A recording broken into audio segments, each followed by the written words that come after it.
Pinasalamatan ng DND si Pangulong Duterte para sa kanyang plano na bumili ng higit pang mga helos. DND spokesperson Arsenio Andolong.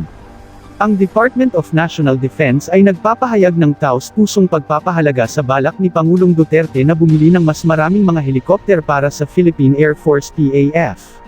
Ang pinakahuling layunin ng nagpapatuloy na PAF-CUH acquisition program ay upang kumuha ng mga assets na papalit sa kasalukuyang fleet ng UH-1S ng ating Air Force. Pinapayagan kami ng programang ito na idagdag kamakailan ang Sikorsky S-70I Black Hawk sa inventaryo ng PAF. Ang anumang programa na kinasasangkutan ng pagkuha ng bagong tatak ng hardware ay tumatagal ng oras habang ang mga bagong unit ay nagmula sa mga planta ng pagmamanupaktura, pinagsama, sinuri at naihatid sa isang proseso na tumatagal ng ilang buwan upang makumplito. Matapos ang pag-crash sa Bukidnon, ang buong UH-1 fleet ay nag-grounded. Sa pansamantala, mayroon kaming umiinog na sasakyang panghimpapawid tulad ng Belfort 12s at Black Hawks na tatagal ng ilan sa slack na natira sa pamamagitan ng pag-atres ng mga UH-1 mula sa bukid.